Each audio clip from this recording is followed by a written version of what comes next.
Olá, bem-vindos à Rádio Cidadania. A Rádio Cidadania é o podcast da Universidade da Cidadania, um espaço de articulação entre o mundo universitário e os movimentos sociais. Vinculada ao Fórum de Ciência e Cultura da Universidade Federal do Rio de Janeiro, a Universidade da Cidadania promove atividades formativas de pesquisa e extensão, integrando os saberes acadêmicos e populares. É um importante instrumento na luta contra as desigualdades sociais e pelo fortalecimento da democracia em nosso país. Eu sou Paulo Fontes, professor do Instituto de História da UFRJ e atual diretor da Universidade da Cidadania. Em nosso segundo episódio, temos a honra de receber Guilherme Boulos, coordenador nacional do Movimento dos Trabalhadores Sem Teto, o MTST, um dos mais importantes movimentos sociais que emergiram na última década no país. Guilherme Boulos será entrevistado por Dulce Pandolfi, historiadora e membro da equipe da Universidade da Cidadania, e pelo cientista político Josué Medeiros, professor de Ciência Política da UFRJ, coordenador no Núcleo de Estudos sobre a Democracia Brasileira, o NUDEB, e diretor da Associação dos Docentes da mesma universidade, a ADUFERJ. Bom dia, Boulos. Muito obrigado por sua participação aqui no Rádio Cidadania. E, na sequência, eu já passo a palavra para a professora Dulce Pandolfi. Dulce, está contigo. Bom dia, Guilherme Boulos. Aqui é Dulce Pandolfi. Te cumprimento, é um prazer estar com você aqui. Gostaria de começar a nossa entrevista perguntando a você o seguinte. Hoje, a humanidade está passando por uma das maiores crises da sua história recente. A gente gostaria de saber, Boulos, de que maneira essa crise está afetando, obviamente, não só a humanidade, o Brasil, mas, sobretudo, o MTST, um dos maiores movimentos sociais desse país. Olha, Dulce, primeiro, obrigado aqui pelo convite ao bate-papo, parabéns pelo trabalho na Universidade da Cidadania. O vírus está muito longe de ser democrático. Aquela história de que o coronavírus afetava a todos, independente da classe social, independente de onde viessem. Bom, é verdade que ninguém está imune ao vírus, mas para por aí, porque aquelas pessoas com menos condição social, que estão em regiões sem saneamento básico, que têm problema crônico de moradia, estão muito mais vulneráveis à contaminação e também não só à contaminação, quanto a ter agravamento da doença, a maior dificuldade de recuperação. Os dados têm mostrado isso aqui no Brasil e no mundo todo. E os sem-teto são aqueles que estão na ponta. Porque, veja, como é que você vai fazer quarentena se não tem casa? Esse é o debate mais básico. Então, o MTST, desde o início da pandemia, sabendo dessa situação, iniciou uma ampla campanha de solidariedade. Na verdade, uma rede de solidariedade que está muito bonita. Nós iniciamos com a construção de um fundo solidário, um fundo emergencial para ajudar o sem-teto durante a crise. Então, foi lançada uma campanha virtual na plataforma Vaquinha. Essa campanha cresceu muito. Hoje já tem mais de R$820 mil arrecadados, que foram transformados em mais de 100 toneladas de alimento, kits de higiene e limpeza, que estão sendo distribuídos em 11 estados do Brasil. Mas a campanha também foi ganhando corpo. São 200 voluntários do MTST, militantes, nesses 11 estados que estão fazendo a distribuição em ocupações para a população de rua, em favelas, comunidades, mas ela foi ganhando apoio de outros setores. Vou dar alguns exemplos. Autores que resolveram doar livros. E aí nós criamos a Cesta Cultural, que é a distribuição do livro junto com a cesta básica. Iniciativas como as cooperativas de costureiras, que nós estamos montando costureiras do movimento, que estavam desempregadas com a crise. Nós montamos cooperativas informais, onde elas estão produzindo máscaras. O Fundo Solidário compra as máscaras delas, permitindo a geração de renda, e distribui essas máscaras junto com as cestas básicas. Nós criamos outra iniciativa junto com isso, que é a do motorista solidário, que abrimos inscrição para pessoas que queriam ajudar, e centenas de pessoas que disponibilizaram seu tempo, os seus carros, para levar aos pontos de distribuição as cestas básicas, os materiais. Então nós criamos uma verdadeira rede de solidariedade nas comunidades, nas periferias, nas ocupações, que tem permitido que os sem-teto não fiquem desamparados.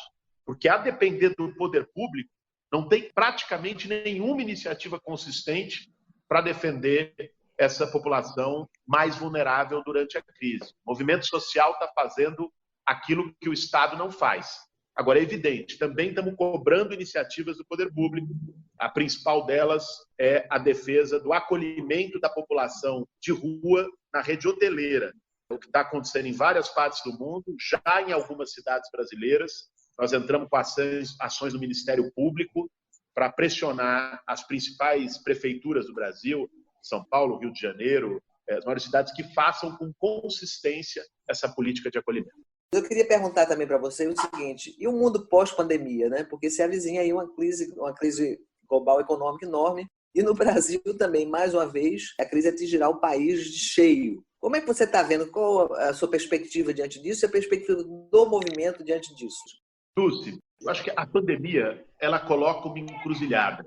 Como todas as grandes crises, já virou quase clichê dizer que nós vamos ter um novo normal. Mas, apesar de ser clichê, é verdade. Nós não vamos voltar ao mundo de janeiro. O mundo de janeiro desse ano não volta mais. Agora, isso não quer dizer que o que vem depois é necessariamente bom ou necessariamente ruim. Essa é a disputa, essa é a encruzilhada que está em jogo hoje. De um lado, você tem forças autoritárias, a extrema-direita atuando em nível internacional, aqui no Brasil, com o bolsonarismo, que quer se aproveitar da pandemia para impor retrocessos ainda maiores. Talvez o maior emblema disso hoje já seja o Viktor Orbán na Hungria. O que o Orbán fez? Aproveitou da situação caótica gerada pela pandemia para poder governar por decreto, perseguir opositores, quase ter uma carta branca para uma ditadura. O que o Bolsonaro quer? O Bolsonaro quer aqui no Brasil, e acho que ele viu essa janela de oportunidade, ele aposta no desespero das pessoas, aposta na dimensão da crise econômica que nós vamos ter no pós-pandemia, para, com isso, semear o caos. E o desespero, historicamente, é combustível de saídas autoritárias. O desespero é combustível para o fascismo.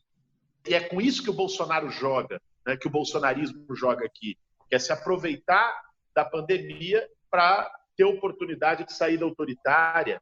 Agora, por outro lado, a pandemia também forçou a sociedade a rever muitas das escolhas, ou a pelo menos colocar em xeque escolhas de 40 anos de hegemonia neoliberal no planeta.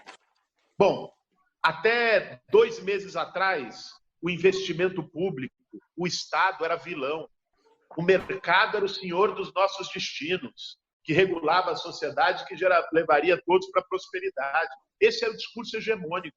Hoje não tem ninguém no mundo que se atreva a dizer isso, a não ser o Paulo Guedes, que é um alucinado.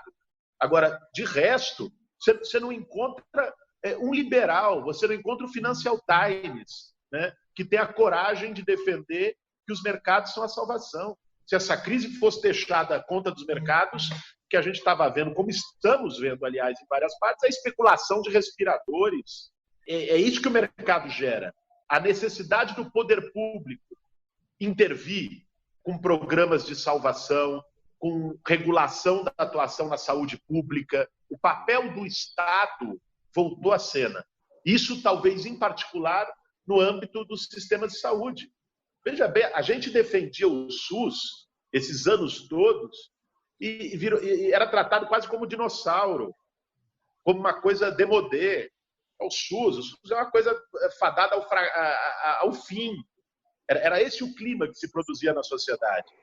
De repente, com a pandemia, até o Mandetta, né, que era um lobista de plano de saúde, saía com um jalequinho do SUS todo dia. Então, virou quase um consenso internacional a necessidade de ter sistemas públicos. A própria solidariedade, eu dizia há pouco do MTST, mas não foi só o fundo do MTST, nós estamos vendo uma onda solidária no mundo. A solidariedade se dissipa em milhares de iniciativas muito bonitas e que talvez dê a oportunidade para a gente repensar não só os gestos individuais. A solidariedade tem que ser pensada para além de um exemplo de um gesto, mas como um princípio organizador da sociedade. Que tipo de sociedade a gente quer? Aquela do cada um por si, das pessoas se virarem, ficando à própria sorte, ou aquela baseada na solidariedade, nos princípios coletivos? A pandemia mostrou visivelmente a superioridade desse segundo modelo, da solidariedade como valor organizador da sociedade. Então, abre-se com isso também uma janela, que é a janela da gente repensar modelo de desenvolvimento. a janela da gente repensar os valores que orientam a nossa sociedade, abre a oportunidade, nós temos usado muito essa ideia de uma revolução solidária. Agora, está em disputa. Nós temos uma grande disputa para o pós-pandemia, para esse futuro pós-coronavírus. Pode ser uma saída hegemonizada pela extrema-direita, ultraliberal, que tente depois fazer um movimento que o Paulo Guedes já ensaia, de falar agora vamos pagar a conta, e aí destroça tudo, doutrina do choque. Ou então, a oportunidade desses elementos que surgiram durante a pandemia ficarem como um legado e orientarem um amplo movimento social, um amplo movimento político para a construção de uma nova sociedade. Passa a palavra agora para o Josué. Obrigado, Dulce. Eu sou Josué Medeiros, professor de Ciência Política da FRJ, coordenador do Núcleo de Estudos sobre a Democracia Brasileira e, no momento, estou diretor da Associação Docente da UFRJ. Salve, Guilherme! Espero que você esteja bem aí dentro do possível. E eu já vou pegar a ponte com o que você falou sobre as chances que estão abertas para a gente e te perguntar como você vê a pauta da reforma urbana dentro desse novo contexto que se abre, né? Bom, vocês são um movimento que botou no centro do debate o déficit habitacional brutal que a nossa sociedade sempre conviveu, conseguiram ser um dos movimentos que mais mobiliza no período recente com essa pauta, e a reforma urbana, que se articula com esse déficit, pode agora ganhar uma nova chance também. Como é que você está avaliando isso? Salve, Josué. Satisfação voltar a falar contigo. E acho que esse tema ganhou uma atualização. Claro, o tema da reforma urbana, o tema da moradia, sempre foi um dos principais problemas sociais brasileiros. Mas eu acho que a pandemia colocou novamente ele na ordem do dia, porque quarentena, a orientação de saúde pública é a gente ficar no confinamento em quarentena. Isso coloca o lugar da casa como um lugar social fundamental e, consequentemente, as situações precárias de moradia não mais como um problema individual, mas como um problema social no meio de uma pandemia.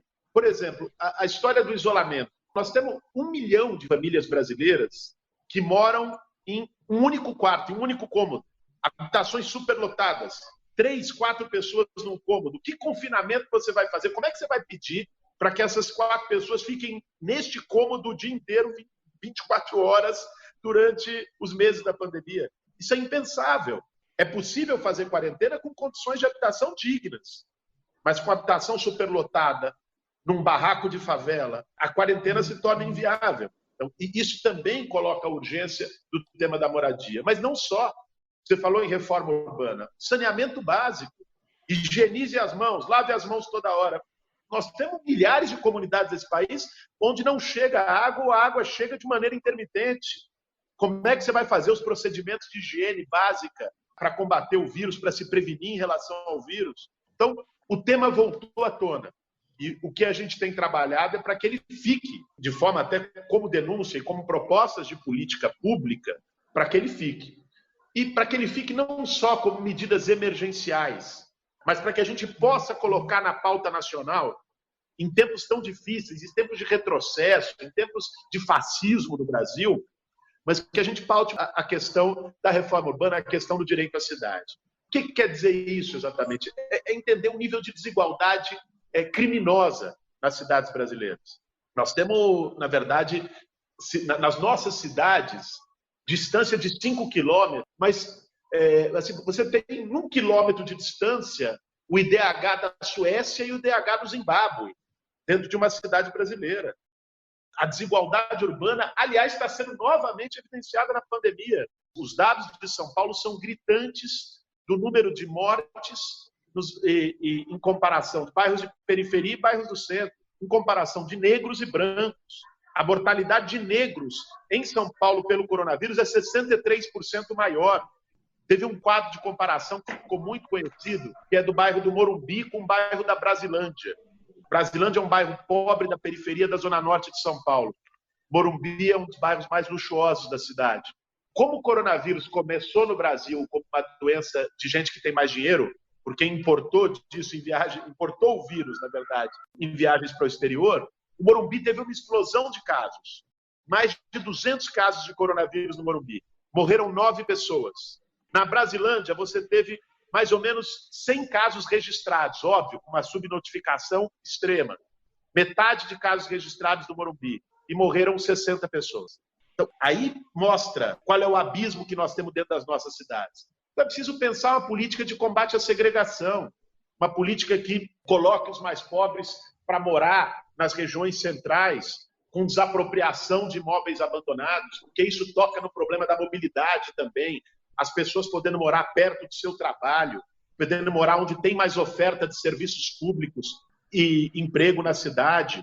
Isso implica repensar a periferia e colocar como prioridade o saneamento básico e iniciativas novas, alternativas novas de urbanização nas periferias brasileiras. O debate da reforma urbana talvez nunca tenha estado tão em voga. E é muito curioso que, se a gente pensar outras epidemias que nós tivemos na história do Brasil, tivemos grandes epidemias de varíola, de febre amarela, mas, sobretudo, as epidemias de febre amarela durante o século XIX, até finais do XIX, inícios do XX, essas epidemias foram utilizadas no passado para segregação, para higienização. Então, em nome da higiene pública, se criaram as polícias sanitárias na época, se construiu a segregação urbana e se expulsou, se demoliu os cortiços, porque diziam que eram anti-higiênicos, se expulsou os mais pobres do centro, né? Pereira Passos no Rio, Barata Ribeiro no Rio, depois veio Faria Lima em São Paulo, e fizeram o mesmo projeto higienista de cidades, expulsando os pobres para os morros ou para as periferias. A epidemia também foi pretexto para isso. Que essa pandemia seja a oportunidade para a gente inverter essa lógica. A gente, acompanhando o MTST, vê que vocês têm uma política de formação muito forte, de comunicação muito forte com a própria militância, acabaram de criar a Rádio Sem Teto. Então, eu queria que você falasse um pouco sobre isso, sobre como que a gente da universidade também pode derrubar um pouco os muros da academia e da ciência, né? Nesse momento que a ciência está fortalecida, como que a gente faz para fazer uma aliança mais estratégica entre os saberes acadêmicos e os saberes populares? Olha, Josué, eu acho que esse é um tema central, né? A relação do movimento social com a universidade. Digamos, hoje no Brasil são dois grandes polos de resistência. Ser professora virou um gesto de resistência no Brasil. Defender a universidade pública virou um ato de resistência no Brasil. E atuar nos movimentos sociais, historicamente, também foi um espaço dessa resistência. Eu acho que tem várias formas da gente fortalecer essa relação, essa interface do movimento com a universidade. No MTST nós tivemos algumas experiências, e estamos tendo algumas experiências muito interessantes. Nós construímos, por exemplo, com professores da USP, da Unifesp, cursos de extensão durante o ano de 2019. Esse ano, por razões óbvias, não está dando para ter, mas em 2019 fizemos cursos de extensão para levar o sem-teto para dentro das universidades. E foram centenas de sem-teto formados em cursos de extensão na USP, na Unifesp, aqui em São Paulo, numa parceria do movimento, com vários cursos que foram oferecidos de professores de diferentes áreas. Foi uma iniciativa muito legal, muito bonita, que a gente conseguiu fazer. E também tem uma coisa geográfica aí, né, da apropriação do espaço físico da universidade pelos sem-teto, pelos mais pobres, né, e ir lá dentro da sala de aula da USP e fazer o curso. Quer dizer, tem um elemento simbólico aí também de protagonismo, de apropriação, que é muito importante, além do curso em si. Nós iniciamos também um cursinho popular Teresa de Benguela, pelo MTST, com vários professores voluntários, muitos sejam estudantes da universidade, recém-formados, ou professores universitários que estão dando aula no cursinho Teresa de Benguela. E fizemos outras iniciativas que estão em torno da política das brigadas, que a gente está chamando. Que a gente abre uma ou duas vezes ao ano, chama aquelas pessoas, em geral são estudantes ou professores universitários, para contribuírem com o movimento a partir da sua área, a partir do seu saber.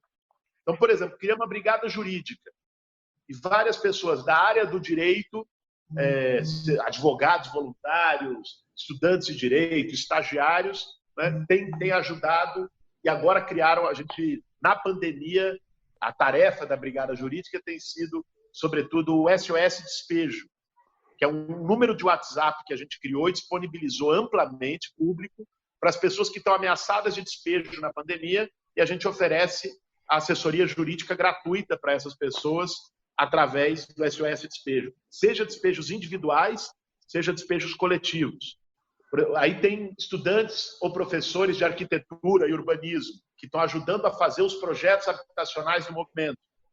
Nós tivemos iniciativas no Distrito Federal e em Minas Gerais, em Uberlândia, de construção de casas por bioconstrução, por permacultura, né? Também com especialistas das universidades nas regiões desse tema. O trabalho da comunicação, que você mencionou, da Rádio Sem Teto, função das redes do movimento, ou seja, tem sido uma interlocução muito intensa do MTST com a universidade, com saberes universitários, com professores, com estudantes, e a gente espera poder estender isso ainda mais, agora na pandemia de maneira virtual, mas passando a pandemia de maneira presencial. Beleza, obrigado, Guilherme. Valeu mesmo, meu caro. Gostei muito aqui do bate-papo. Esse foi o Rádio Cidadania, um podcast de diálogo entre a universidade e os movimentos sociais. Siga a Universidade da Cidadania da UFRJ nas redes sociais, Facebook, Instagram e Twitter. Até breve, com mais um novo episódio.